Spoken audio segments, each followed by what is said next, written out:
the vast majority of people in the world don't own Bitcoin. The vast majority of people in the world that don't own Bitcoin because they don't like it. Obviously, if they liked it, they'd buy it, right? So even though we talk about Bitcoin all the time in these videos, even though this is very likely not the first video of mine that you've seen, the reality is that I'm making these videos marketing to a niche of a niche of a niche, right? The reality is we got to make content appealing to everybody. So in this video, I'm going to be addressing 5 pieces of FUD, fear, uncertainty, and doubt, when it comes to Bitcoin. And it's okay to have concerns. It's okay to have questions. And I know that a lot of people in Bitcoin might make fun of you for your various kinds of opinions, and they're entitled to do that, right? You should hopefully have some thick skin and not be too offended by that. I know that I have thick skin after years on social media here talking about Bitcoin.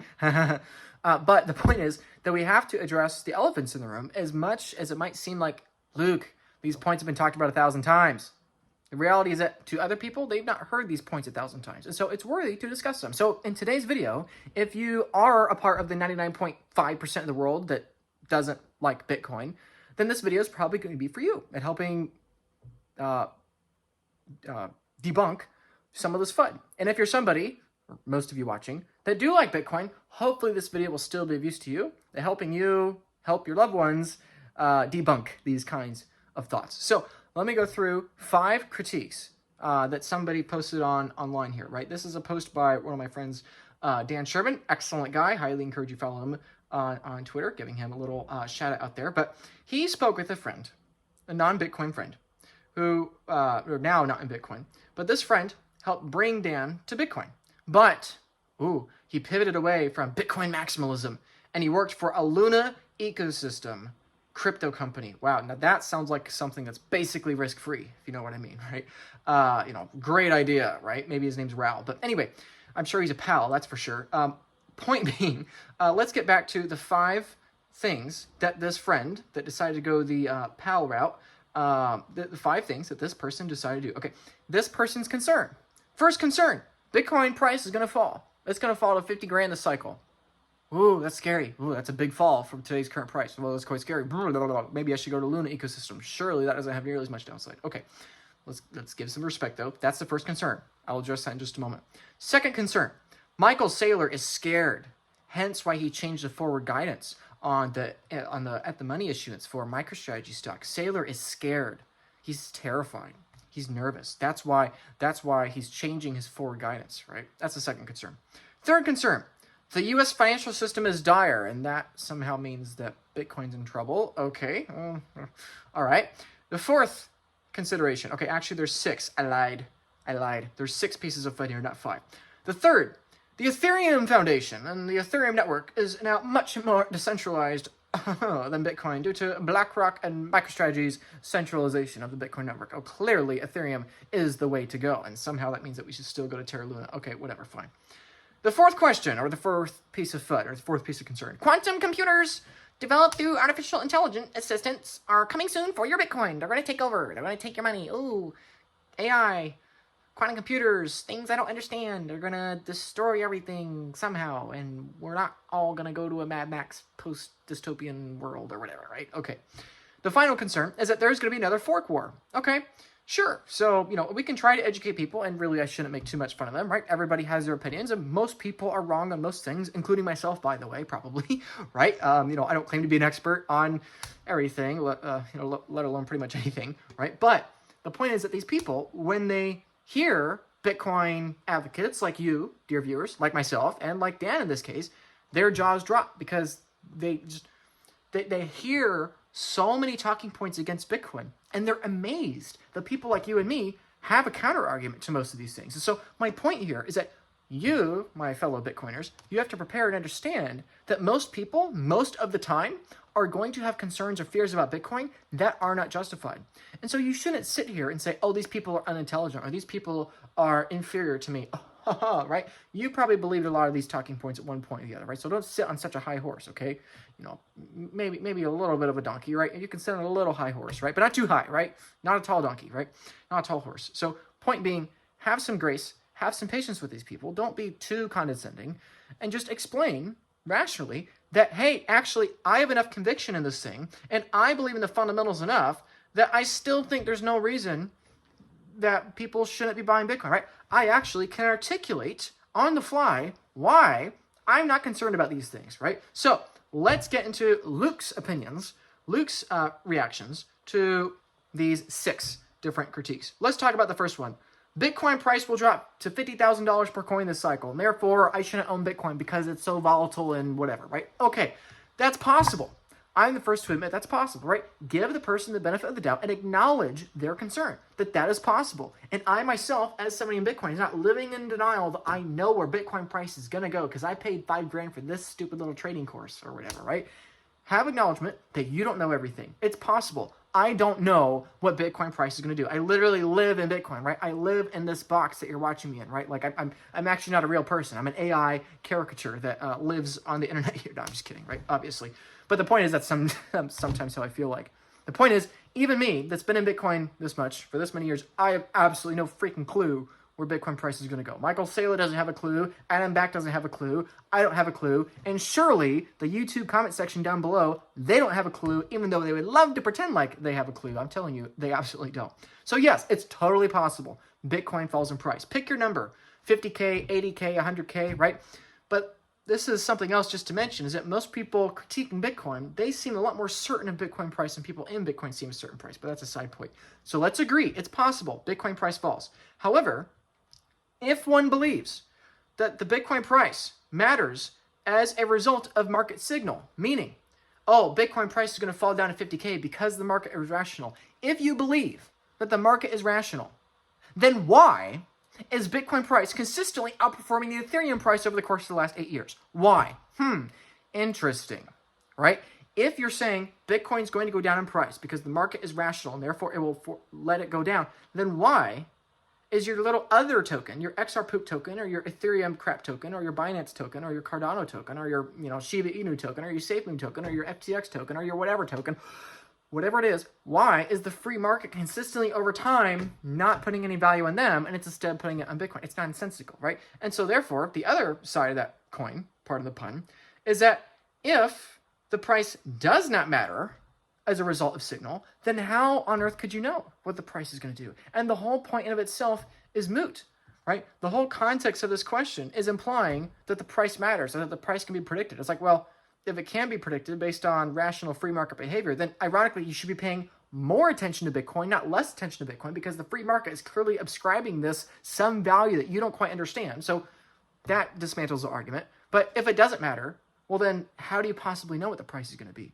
And even if it does get to that point, then why is that an argument against Bitcoin? Why is that your first argument against Bitcoin? Absolutely makes no sense. Okay, let's move on. Next concern, Michael Saylor is scared. That's why he changes forward guidance on MicroStrategy. That's why MSTR stock is down. Ooh, he's scared. Michael Saylor is going to get liquidated. Ooh, I've been hearing that for years. Surely it's going to happen now. Ooh, big scary stuff. Okay, Michael Saylor wrote a 99.9% downturn after his stock bust in 2000. Okay, I don't think he's necessarily that concerned, right? Not only, I didn't include this on my post, not only has the man wrote a 99.9% downturn after 2020, but he held 4 decades and consistently still tried to power through and make it literally to the point of desperation where his only option left was to go in Bitcoin to the degree he did, right? I don't think Michael Saylor is the kind of guy that cares about minor downturns, right? So I think the word scared is an interesting choice of words here. So sure, maybe he's scared about some, much less severe correction in Bitcoin, right? So sure, it is possible, right? I don't think it's very logical. Let's move on. What's the next one?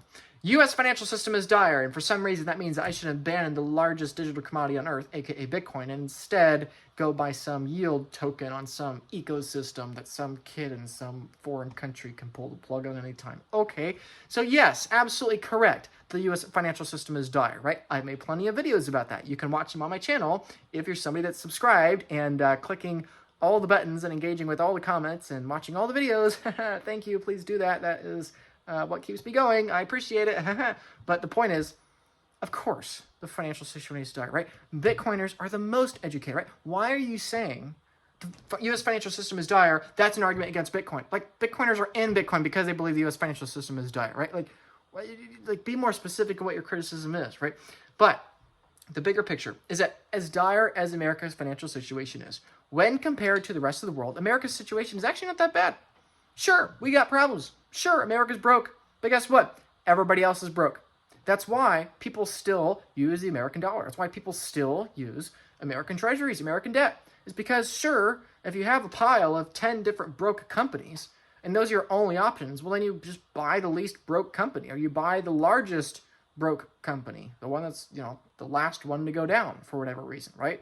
And this is a part of the problem that people don't see about Bitcoin. People look at the U.S. financial situation and they say, oh, it's dire, therefore Bitcoin's bad, but they don't understand that Bitcoin is the first time people have an escape hatch. The reason why there was so much demand for U.S. treasuries, the reason why there was so much demand for U.S. political currency units, or otherwise known as U.S. dollar death tokens, right? The reason why there was so much demand for them is that it's the least dirty batch of dirty laundry.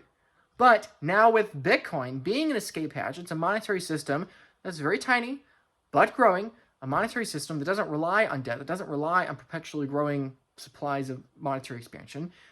It's going to be where all the demand goes, right? It's the black hole for all these orbiting celestial bodies that are colliding with each other, trying to compete for market share of mass, right?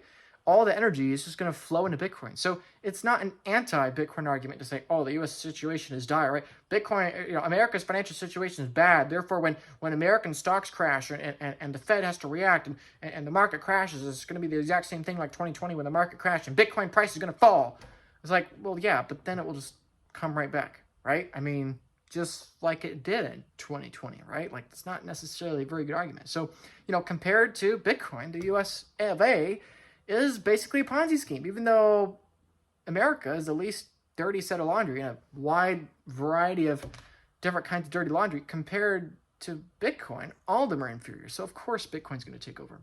Now, let's get to one of the more interesting claims. Ethereum is now more decentralized than Bitcoin due to BlackRock and MicroStrategy centralization, MSTR centralization, right? Ethereum is more decentralized, okay? Clearly, there is a lack of education here, right? The premise is false that ownership, quote unquote, of the network equals decentralization of security, okay? Bitcoin is a proof of work system, okay? It does not matter how much Bitcoin you own. A node is a node, right? One Bitcoin equals one Bitcoin, one node equals one node, one hash equals one hash, right? It does not matter. Does not matter how much you own, right? Michael Saylor has the equal amount of voting power in the Bitcoin network that you do. Now, of course, that's technically. In reality, Michael has a few more followers than you happen to have online. So obviously, socially, he has a larger impact than you. But technically, there's no reason to think why any one person has any more control of the network than you do, right? In fact, that's part of the whole design, right? That's the whole point of Bitcoin, right? Now, with proof of stake currency systems, right, now like how Ethereum has transitioned to, with proof of stake systems, that could be the case, right? This is the problem with political currency systems. This is the problem with proof of authority currency networks. The larger your stake and the global share of monetary units, the more voting power you have in dictating, and I'm using that word intentionally, dictating where future political currency units, or in this case, cryptocurrency units, are being distributed. So yeah, actually, your critique here is not entirely wrong. Yes, having a larger share of the network is a bad thing if you're viewing it from the lens of Ethereum or Solana or Cardano or whatever token. Sure, that can be a problem because you're viewing it from a proof of stake lens, but you're missing the whole point that Bitcoin is a proof of work system, right? But again, you're missing the point beyond that, because even if that were true, and centralization and ownership, which I do admit, and I do agree with, centralization is exceedingly true in Bitcoin. 91.6% of all Bitcoin in Bitcoin's network is held in Bitcoin UTXOs over 100 million Satoshis, which is an incredible number, by the way. That's worth its own video. That's an incredible amount of centralization. So yes, obviously Bitcoin's ownership in the network is centralized, right? However, even if that were true, Bitcoin remains more decentralized in ownership than Ethereum does. Is there a Bitcoin Foundation that has millions and millions of Bitcoin just sitting there in a war chest that just so happens to dump conveniently, right? Like, even if you believe that the ownership of tokens equals the security and decentralization of the network, you're missing the fact that XRPoop's parent company, Ripple, distributes billions of dollars worth of XRP tokens all the time. Every quarter, they're dumping billions of dollars to fund what? To fund anti-Bitcoin propaganda research to make you feel less bad and pitiful and regretful that you sold your Bitcoin for garbage XRP tokens, right? This is the exact problem that people don't even think about the kinds of arguments they're making. And that's why you have to address these arguments. Encourage them to think. Don't shout at them and tell them wrong and tell them that they're stupid and tell them that they should go up and shut up and have fun staying poor, even though all those things may be true. But you should address these arguments and, encourage them. Like, what is your point here? Okay, sure. BlackRock owns Bitcoin. Ooh, big scary news. Okay, China owns Bitcoin. Ooh, like Michael Saylor owns Bitcoin. Ooh, it's still a much smaller share than what the Ethereum Foundation owns, right? Like literally Binance token is named after Binance, right? FTX token, Cardano, Filecoin, whatever coin, pick your coin, right? Most of these coins won't even exist in 10 years. If you're watching this video 10 years from now, you probably don't even know half the names I'm saying, right? Let's talk about the next concern. Quantum computers developed through AI assistants are coming soon for your Bitcoin. Oh no, save me. Well, you're not wrong. Like, quantum computers are coming for Bitcoin. Like, eventually your Bitcoin will not be safe when it comes to Bitcoin. Now, is this a concern you should have? Should this keep you up at night? No, probably. There are much larger concerns of things that you should be having in mind. So I'm going to take a brief side moment to segue. If you need help figuring out what your biggest concerns are with your Bitcoin security, if you need help figuring out what your biggest opportunities are with increasing your Bitcoin stack, I'm more than happy to help, okay? If you're somebody that owns Bitcoin, I highly encourage you, protect your Bitcoin against counterparty risk. Protect it if you have any kind of debt to buy Bitcoin. Make sure you have the right kinds of debt, not the wrong kinds of debt. Make sure you minimize those margin calls, right? Make sure you have proper portfolio balance. Protect your Bitcoin against estate taxes. Protect your Bitcoin against income taxes. Protect it against lawfare, lawsuit charge, right? It happens. I know it happens because I've seen it. Protect your Bitcoin against divorce.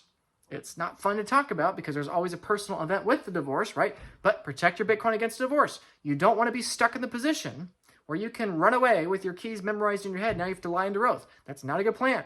Protect your Bitcoin against divorce. Protect it against a lawsuit, especially if you're a landlord or especially if you're a business owner. Protect your Bitcoin against a $5 reg tag, especially if you have more than 100 Bitcoin, right? All my clients with half of a Bitcoin say, oh, look here, fear monger. There's no such thing as a $5 reg tag. Ha, ha, ha. Those things never happen. Yeah, tell that to somebody with 100 Bitcoin with a straight face, right? My clients with a very large amount of Bitcoin, they fully understand exactly what I'm talking about, right? And because, most of you watching don't have necessarily that much, it's not something on your mind, but it will be on your mind. That's why I'm talking about it. The people with 10 Bitcoin today are going to face all the problems people with 100 Bitcoin have right now. They're going to face those problems 5 years from now. Then 5 years later, it's going to be people with 1 Bitcoin, and 5 years after that, it'll be the people with a tenth of a Bitcoin, right? This is my point. Sure, it's the quantum computers that has people stuck, like this guy that I'm addressing in the video. It's the quantum computers that gets all the headlines and all the clickbait and all the articles, all the videos. Everybody is so afraid of things that are so improbable. Like, what are the odds that quantum computers hyper-accelerate in growth and they destroy the Bitcoin network tomorrow? Okay, it's not a 0% chance, right? Let's say quantum computers hyper-accelerate by decades, literally in the next 12 months. Okay, that's possible, right? I don't think that's happening, right? Why? Because the NSA wants post-quantum computing by 2034. That's their current goal. And if that's their goal, that means that they're hopefully putting in some buffer room beyond what they think is absolutely needed, right? So if it's good enough for the NSA to give us basically another decade of waiting, I think Bitcoin can wait a while too. Now, I don't think Bitcoin will wait to go to post-quantum computing, encryption an entire decade. I think it will be much sooner than that. However, come on, this is not the biggest threat, right? If there's a 1 in 1,000 chance that quantum computing takes your Bitcoin, the odds are inherently higher. You're going to lose your Bitcoin. If you got your Bitcoin sitting on PayPal or Venmo or Robinhood, I don't think you understand that the odds of somebody stealing your Bitcoin, draining it from your account, are way higher than the odds of quantum computing. You should stop watching any Bitcoin content, probably including this video, by the way, about any tail risk that's a threat to Bitcoin, right? Anything that's a threat to Bitcoin, that's like a 1 in 1,000 chance of happening, you should stop wasting and squandering your time learning about. You should be hyper-focused on increasing the security of the things that you can take action with right now. You are spending all this time worrying about quantum computing, something that's probably not going to affect your Bitcoin for a very long time. You're focusing on that because your brain is trying to distract yourself from the uncomfortable, painful thing, which is either yourself by sacrificing time and energy, or by sacrificing capital and hiring somebody else to help you, right? You're trying to avoid the uncomfortable thing by seeking the thing that you actually want to do, right? You're not trying to actually learn about post-quantum encryption for Bitcoin. You're just trying to scratch the itch that you're trying to ignore the angst you have with the reality that, oh my gosh, my Bitcoin is probably going to go up in value, and I don't necessarily feel ready for that. So anyway, roundabout way of saying, if you have the urge to increase your Bitcoin security, whether it's security in a technical sense, if you're somebody that wants to have a multi-jurisdictional, multi-sig vault, to have your Bitcoin literally in multiple countries at the same time, if you're somebody that wants a Bitcoin mortgage, a Bitcoin treasury loan at 5% on a five-year term, if you want cheap debt to buy more Bitcoin, right? All I have to say is my average client increases the Bitcoin stack by 70% within the first year. That's the average client, right? I got 500 clients, both directly and indirectly with my team, right? Like average number, 70%, right? Most of my clients are multi-hole coiners. Many of them are multi-deca hole coiners, and some of them are, centi or multi-cent hole coiner, right? Like there's a wide variety of people involved, right? And many of them have a tenth of a Bitcoin. Many of them literally starting out. The day of recording of this video, I had somebody reach out earlier today that literally they're just getting off zero, this week, right? So a wide range of people. Obviously, the vast majority have been in Bitcoin a while because people that are new don't generally, care about Bitcoin security. They care about Bitcoin number go up, right? But the point is that a wide variety of people, all kinds of countries around the world. Point is, your number one problem is not quantum computing. Your number one problem is not what Michael Saylor said on this Twitter Spaces or this podcast or this blah, blah, blah, right? Stop focusing about the stuff outside your control. Focus on the stuff inside your control. There are ways you can increase your Bitcoin stack. Many of those ways you are probably aware of. Some of those ways you're probably not aware of. Not because I'm smarter than you, but just because this is what I do for a living. This is what I obsess about, right? I put in a lot of proof of work. My team of 40 people puts in proof of work, right? Literally every year, we're putting in 40 years of research when you're putting in 1 year of research. It's not that we're better than you, we're smarter than you. It's just that we're putting in way more hashes, quote unquote, than the average person is. So point is, stop worrying about the quantum computers. Start worrying about your number one cost. What is that? Opportunity cost. Figure out a way to get more Bitcoin and get it fast, because Bitcoin price is just going to keep going up as more and more people realize that Bitcoin, at the end of the day, is not an insignificant threat from quantum computing, right? Why? Well, quantum computing is coming. It's going to put all Bitcoin, or at least a large amount of Bitcoin, at risk, and everyone will need to mitigate. This is something people don't understand. Quantum computing is a very, very tiny threat. I just ranted for a couple minutes about that, right? It's a very tiny threat. You should be far more concerned about your self-custody. However, it is eventually coming. And if we assume there is any rate of progress, the NSA surely thinks so, if there's any rate of progress, then eventually, yeah, it probably will be, to some degree, a major threat.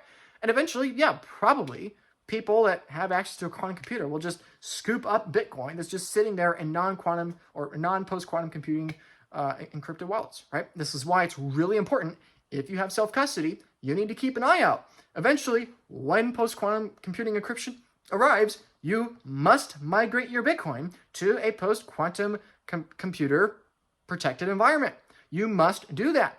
And the risk here is that if this is a rapid change, if this is a rapid adoption, a rapid hyper-acceleration in quantum technology, the reality is that not necessarily everybody will be able to fit the sufficient number of transactions through the mempool. Probably everybody will, because probably we'll have years of time for people to make the migration. However, the number one risk for your Bitcoin with a quantum computing threat is not a threat to the network, it's a threat to your Bitcoin individually. Because let's say you procrastinate this. Let's say you put it off in the same way you're putting off taking self-custody, by the way, in the same way you're putting off not having an inheritance plan and estate plan of protecting your Bitcoin in multi-jurisdictional, multi-sig vault with zero single point of failure. It's escrow compatible. In the same way that you're putting those things off, most people, when quantum or post-quantum resistant technology is here, most people are probably going to put it off. And when they put it off, then they realize that they have a short period of time. And so probably at the very end of the window of time people have to migrate, probably it's going to blow out and the entire mempool is going to be full, for weeks, maybe even months. And, I have no idea, right? Not entirely full. I don't mean literally, but, you have to pay a big fee to get in, right? This is my point. Everything's a trade-off. And the reality is that, yes, this is eventually coming. It should not be your top concern. There are 20 other things to worry about. This should not be in your top 5 or 6 concerns. Because, let's get to the elephant in the room. If Bitcoin's at a threat, if Bitcoin's threatened by quantum computers, your Ethereum network is, your Luna network is, every other crypto token obviously also is at risk if we have a post-quantum computing world, right? As well as every single nuclear missile, as well as every single bank account, as well as every single anything digital in the world, right? It's like you can't take a concern that's general for everything and apply it only to Bitcoin, right? It's equivalent to saying, oh, Bitcoin's going to zero because there will be a nuclear war. It's like, well, okay, you're not you're not wrong. Like, you're not totally wrong. You're just not thinking, right? It's like, you're not wrong. A nuclear war would not be bullish on Bitcoin in the next 18-month outlook, right? Like, you're not wrong, but Why are you only applying a larger concern on something very specific, right? It's like, it's like saying, what about my math homework next week, right? And then it's like, yeah, well, I won't do my math homework because what if there's what if I have a heart attack, right? It's like, well, like, you're not wrong, like, sure, you can worry about your scores on your, math quiz next week, or your, assignment at work, or your this, that, you can worry about those things, but like, okay, sure, your concern for Bitcoin, like your concern really, genuinely is for quantum computers threatening Bitcoin. Like, that's really your concern.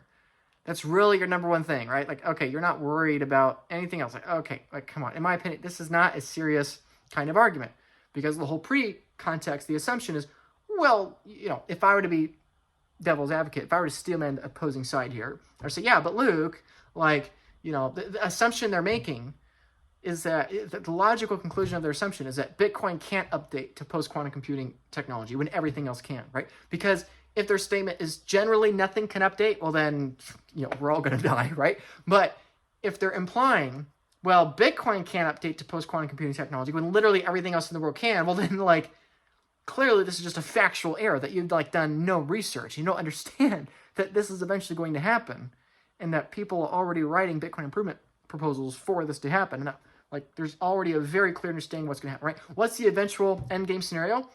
Eventually what's going to happen, and this is really interesting, eventually millions of Bitcoin will become available to steal to whomever has a quantum computer, right?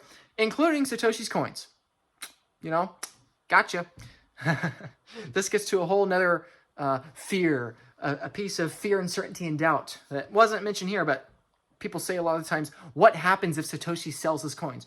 Well, guess what, buddy? Satoshi will sell his coins. He will, right? Either he's going to move his coins, right? The point at which we know if Satoshi is alive is when we have sufficient quantum computers, because Satoshi will either move his coins, in effect proving that he has access to his Bitcoin, because he will move the Bitcoin to a post-quantum computing encryption, or he doesn't move them, in which case he's very likely dead, or maybe he does have control of them, but he doesn't want to have control of them, or somebody lost them, who knows, right? But the mystery will be resolved of what will happen to Satoshi's coins when we have a sufficiently capable quantum computer, which again is a very long time from now. But eventually, at some point, assuming Bitcoin survives, and assuming quantum computing accelerates at a non-0% growth rate, eventually, therefore, the treasure hunt for Bitcoin via quantum computers will exceed the treasure hunt for Bitcoin via mining, via hashing, via the Bitcoin network itself. There will be a greater number of Bitcoin to be found, to be uncovered, to be dug up by people with quantum computers going after ancient old addresses, including ours today. Our addresses today may be ancient by that future time, right? But obviously they're going to go after Satoshi way before they go after us, right? The point is, those Bitcoin are going to be up for grabs. And 10 years, 30 years, 50 years, whenever in the future this is from now, like, there will be maybe 100,000 Bitcoin left to be mined over the following half century, but there'll be, like, potentially multiple millions of coins up for grabs if you have a sufficiently strong quantum computer. That's going to be a really interesting time to your life. Like, quite literally, it will be an epic manhunt, right? And all I have to say, again, is why I want you to focus on increasing your security. Because if you lose your Bitcoin, like, you don't actually lose it. Like, people that have lost their Bitcoin, they've actually not lost it. It's just going to be discovered by somebody in the future with a sufficient quantum computer. So if for every person that loses Bitcoin today in the present moment, you're actually not losing Bitcoin, that's a real donation to the network. You're effectively making a donation to the largest corporation, nation state, or terrorist group that has a sufficiently strong quantum computer, like 30 to 50 or whatever years in the future, right? Like, you're not really making a donation to the network if you quote unquote die with your keys. You're making a donation to a future entity that has a stronger computer in the present moment, right? So anyway, there's a lot of nuance. I know the people in the comments are going to say I got a lot of things technically wrong in the last 15 minutes I've been talking. I get it. I know about it, but this video is long enough as it is. So let's continue. Next point. There will be another fork war. This is the concern that this person has. Oh my gosh, there's going to be another fork war in Bitcoin. I should ignore Bitcoin. I should go to the Luna ecosystem because that's basically risk-free and I want to be a good pal, right? Okay, again, like, Ethereum has had, what, 6 monetary policy changes in the last, like, 8 years? Something like that. Maybe 10 years, I don't know. But, like, okay, Bitcoin's had a few hard forks, right? It's had hard forks before, hard forks and soft forks, right? Like, it's had forks before. Bitcoin's still here.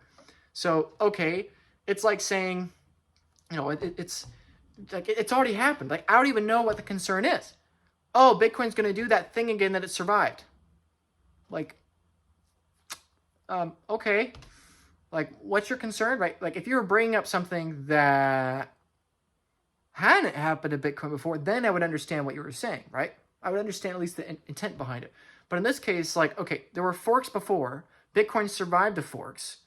But you're saying there's going to be another fork, and Bitcoin's not going to survive. Or at least it's going to have bad price action. Well, I don't know, but the last fork between Bitcoin and Bitcoin Cash kind of worked out for Bitcoin. I don't know. I've not checked the chart in the last couple days, but my understanding is that Bitcoin's done way better than Bitcoin Cash. I don't know. You might want to check with the people way down there where they're hanging out with their Bitcoin Cash, right? But the point is, I don't understand the point of this comment, but let's still address it. It's possible that there is another fork. In fact, I should not have said possible. It is inevitable. There will be another hard fork because of the 2038 bug. If you know what I'm talking about, you know what I'm talking about. If you don't know what I'm talking about, that's a whole nother video. There's a bug in Bitcoin. We have to fix it at some point. It's a whole convoluted thing, and that'll be another video, okay? Like and subscribe if you want to talk about that video. But, you know, that bug for Bitcoin, yes, it's a threat. Yes, it's an existential threat if we don't fix it by the late 2030s. However, we'll definitely fix it. There will be a hard fork again. And there probably will be multiple hard forks, right? The point is, it's not only possible, it's inevitable. There will be more Bitcoin hard forks, which, again, why it's really important to take self-custody. But the point is that Bitcoin has had forks years ago, and Bitcoin's fine. So I don't know what the concern is. And the forks are basically dead. And the forks have proved the value of the original. So, again, I don't follow what's going on here, right? It's like saying, oh, the Mona Lisa is not going to work. The Mona Lisa's value is going to go to zero because there's going to be a counterfeit made of the Mona Lisa. Even though, by the way, multiple counterfeits have already been made of the Mona Lisa, and they all collapsed in value against the Mona Lisa 99.5% or whatever, right? It's like, I don't understand what the concern is. Not only does it negate your whole point because it's happened before, but when it has happened before, it's been the complete opposite of the whole point you're making. Bitcoin price action didn't suffer as a result of the hard forks. It actually benefited a lot, especially in terms of those hard forks, right?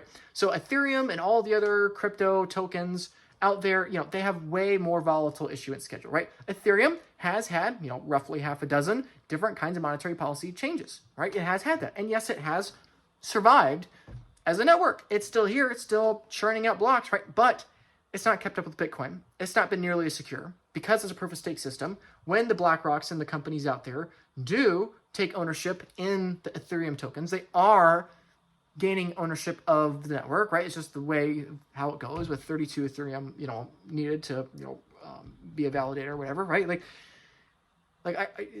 So it's technically survived, but it's not thriving nearly to the same degree that Bitcoin is, right? Nobody's talking about a national strategic Ethereum reserve, right? I mean, nobody's talking about a national strategic Cardano reserve, right? Like, nobody's talking about that, right? Like, maybe they will if they become really delusional, and I guess I don't put it past them, right? Maybe they do that, but like, you know, I mean, it's not happening, right? So sure, you can make the statement that Bitcoin is going to have another fork, and again, it inevitably will, but you know, that's a conversation for another time. But like, so what? Like, every other token is more volatile and less predictable in its future security protocols and currency issuance than in the present moment. So why is this a critique against Bitcoin? Again, it's like going back to the whole, oh, U.S. financial situation is dire scenario. It's like, yeah, but so what? So anyway, this video is my reactions. And jokingly at the very end here, I said that the Luna ecosystem, which again, this friend of Dan was talking about his, you know, abandonment of Bitcoin-only worldview, entering into the Luna ecosystem. You know, so again, like, you know, Luna ecosystem, you know, surely this guy knows what's up. And surely this crypto company is basically risk-free. Surely he's a great pal and everything's going to be great. And, you know, so clearly I'm wrong. But the point is that most people critiquing Bitcoin, they haven't given it necessarily all the thought required to make intelligent counter-arguments against Bitcoin. A lot of the times their arguments are counterintuitive. But the most important thing I can encourage you more than anything is to do your own research. Do your own research, do the reading, and consider different points of view. I'm not sitting here on a high horse saying, I know better than everybody else. Everybody else is stupid besides me. I'm just here saying I put in a lot of proof of work, right? I put in a lot of research into my Bitcoin stuff, right? My team of 40 people, we literally put in 40 years worth of work every single year because there's 40 of us, right? And we're working, you know, typically more than 40 hours a week in Bitcoin. So really, I'd argue there's more like 60 to 70 years of, experience gained every single year we're here, right? So, but, you can't technically say that. The point is, I don't know everything. I will get things wrong. I will make mistakes. I don't know what Bitcoin price is going to do next year, let alone next week. I don't know. But the key critical thing here, when trying to educate people that have these pieces of fear, uncertainty, doubt with Bitcoin, is to help them understand that you don't know everything and they don't either. And the first step to helping somebody understand Bitcoin is to help them see and admit to themselves that they could be wrong, including you, my fellow Bitcoiner. That's the whole point of Bitcoin. If you are right, if I was right about everything, we wouldn't have a need for Bitcoin. Your own fallibility as a human being, admitting you don't know everything, and you're helping this other person admit to themselves that they don't know everything, together helps them understand that you cannot have a monetary system reliant on human beings. Even if it's called Ethereum, even if it's called XRP, even if it's called the US dollar, right? Help the person understand the flaws in their logic. Help the person understand that you yourself view yourself as fallible, and that is why you need Bitcoin, because human beings are imperfect. So if you enjoyed this video and you want to see future videos dispelling the fear, uncertainty, and doubt to people hating on Bitcoin, please like and subscribe. I would appreciate it if you support this channel and push it to the YouTube algorithm bots. That greatly helps. It really means a lot. So thank you for your time. I appreciate you, and I'll see you in the next video. Goodbye.